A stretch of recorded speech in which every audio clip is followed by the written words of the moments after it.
आज के लिए योग वशिष्ठ का सूत्र है,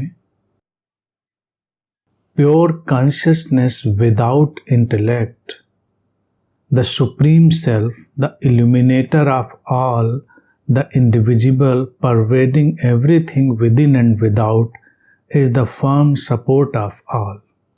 अर्थात सूत्र कहता है ये विशुद्ध चेतना जो बुद्धि के बिना, वही सर्वोच्च आत्मा है, सब कुछ को प्रकाशित करने वाली है, अविभाज्य है और भीतर बाहर हर ओर व्याप्त है और सब कुछ को आधार देने वाली है। हम जिस स्रोत को समझने की यात्रा में हैं, जो कॉन्शियसनेस विशुद्ध चेतना जिसकी बात सूत्र कर रहा है, वो उसको अनेक अनेक ढंगों से, अनेक अनेक कोणों से बार बार हमारे अंदर बिठालने की कोशिश करता है।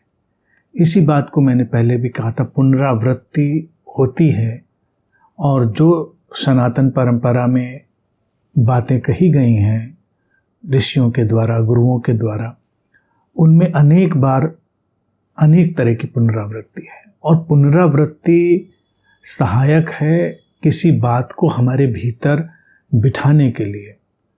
इसीलिए भारत में पाठ की परंपरा भी डाली गई कि किसी भी शास्त्र को ले लीजिए और उसका बार बार पाठ करिए। अब बार बार तो उसमें कुछ ऐसा नया नहीं होता कि बार बार कोई नई चीज़ आ जाएगी, लेकिन बार बार उसके पाठ में जाने पर, उसको पढ़ने पर, उसको सुनने पर कुछ बातें हमारे भीतर गहरे बैठती चली जाती हैं। ये वही मनोविज्ञान है जिसका उपयोग विज्ञापन जगत करता है। एक ही विज्ञापन बार बार दिखाया जाता है। तो ये ढंग है बातों को केवल हमारे अंतर्मन में गहरे उतार देने का। ऐसी बात को योग वशिष्ठ पहले भी अनेक बार कह चुका है और यहाँ फिर उसी बात को, और थोड़े थोड़े ट्विस्ट आते हैं। जैसे वो विशुद्ध चेतना बुद्धि के बिना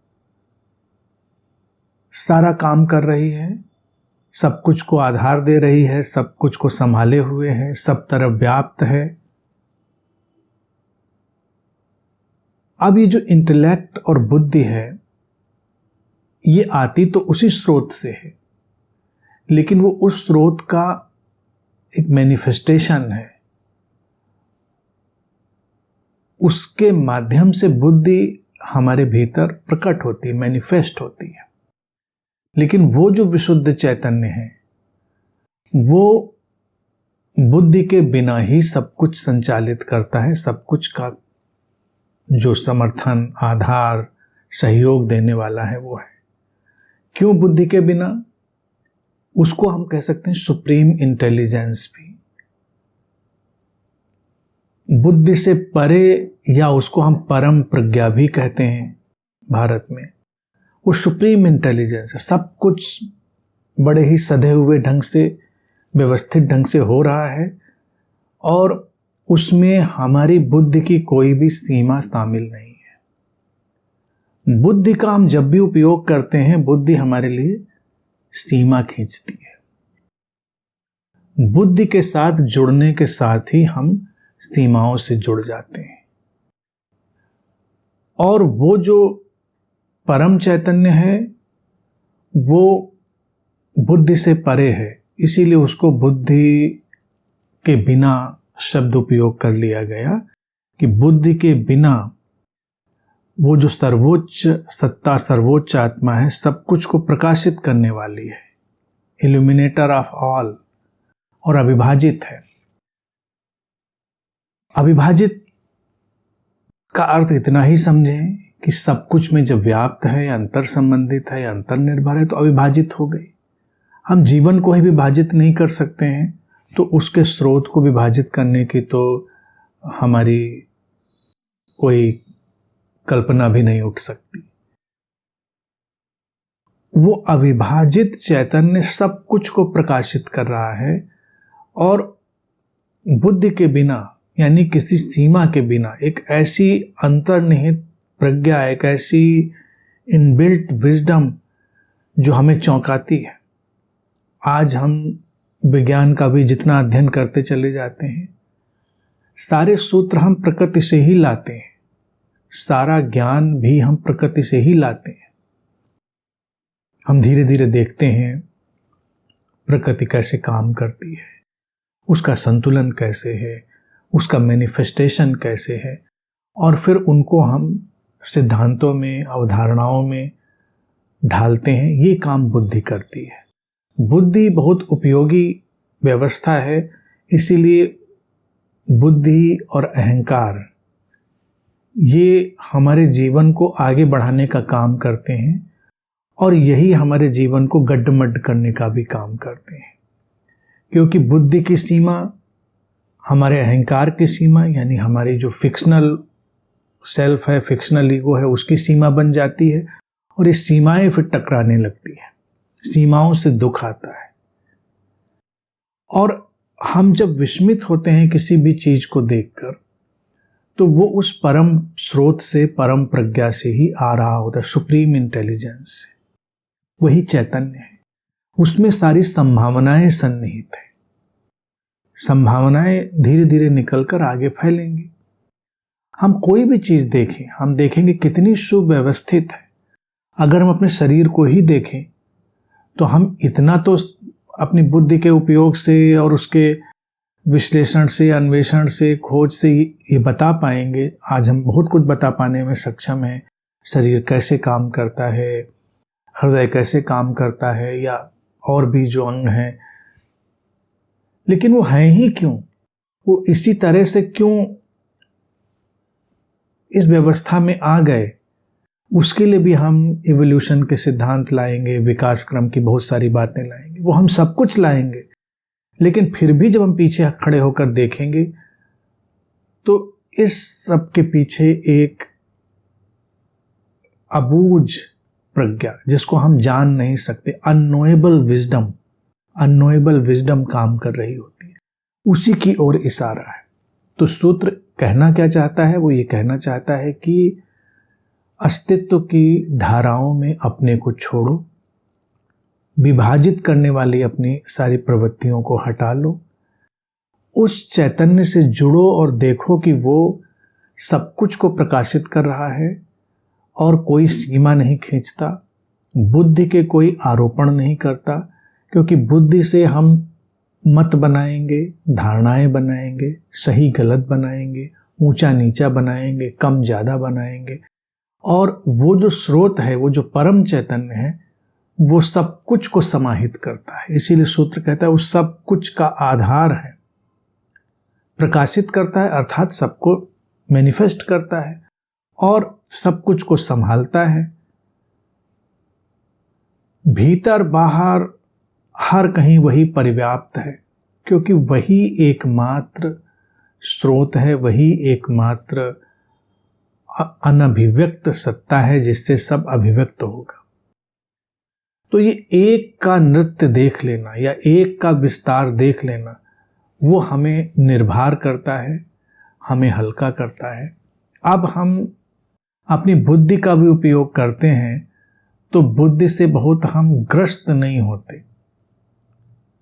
जैसे बहुत अगर हम प्रामाणिक रूप से किसी बुद्धिमान व्यक्ति की परिकल्पना करें तो हम किसे सर्वाधिक बुद्धिमान कहेंगे?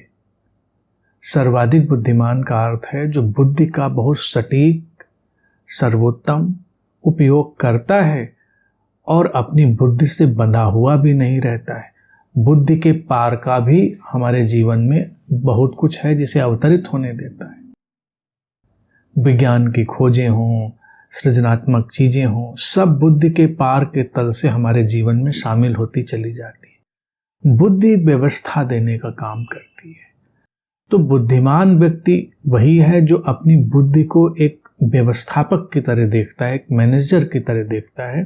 वो ये नहीं देखता है कि इस बुद्धि से ही सब कुछ वो कर लेगा, क्योंकि ये बुद्धि कब सक्रिय होगी, कब निष्क्रिय होगी, ये भी हमको नहीं पता।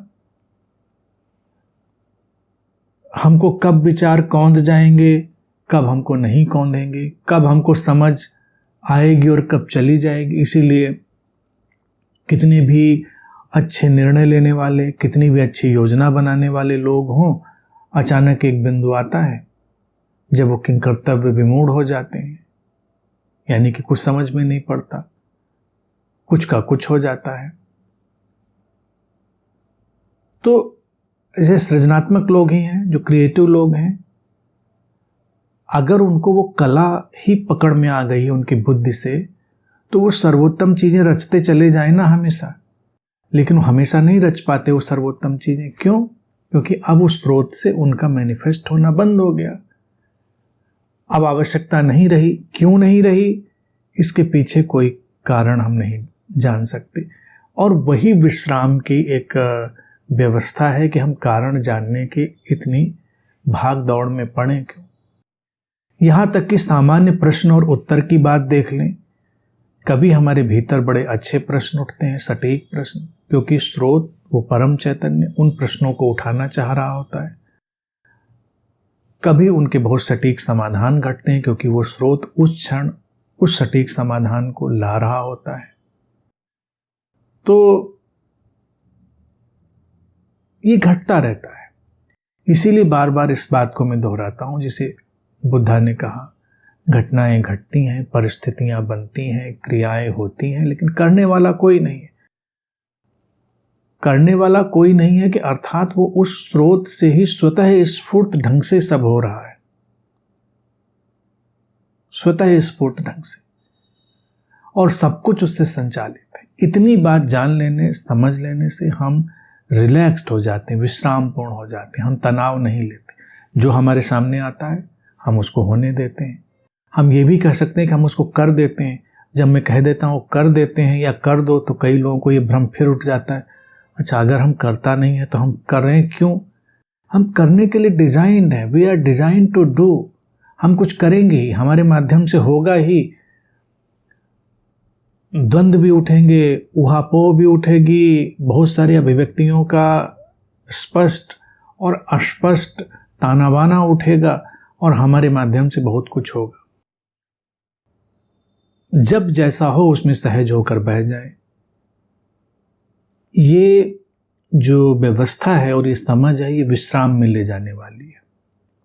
कभी अपनी बुद्धि को थोड़ा विश्राम दे दें तो बुद्धि से परे जो समाधान घटते हैं वो भी घट जाएंगे।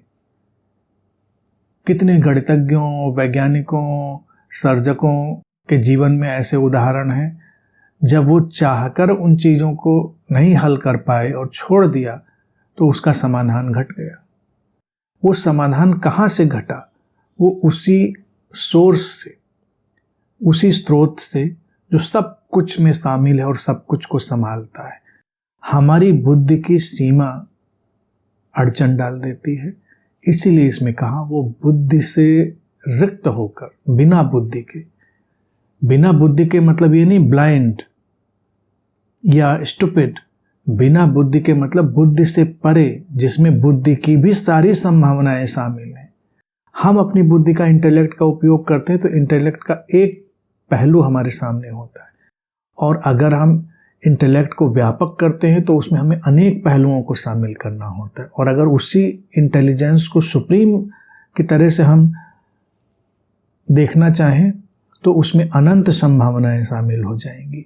जिस इंटेलिजेंस में, जिस बुद्धि में अनंत संभावनाएं शामिल हो जाए तो वो फिर अचूक हो जाती है, लेकिन वो स्रोत से ही उठती है, वो हमारे शरीर मन की सीमाओं में नहीं बंधती। तो इसलिए इस सूत्र को जब हम समझ लेते हैं तो हम गहरे विश्राम में जीते हैं। जो सामने होता है उसको बस पूरी तरह कर देते हैं, बाकी हम किसी बात की चिंता नहीं करते, बाकी कोई अपराध बोध नहीं लेते कि ये हमें ख्याल क्यों नहीं आया, हम ऐसा क्यों नहीं कर पाए, हम ऐसा क्यों नहीं सोच पाए। नहीं सोच पाए क्योंकि स्रोत ने वो धाराएं सक्रिय नहीं करी।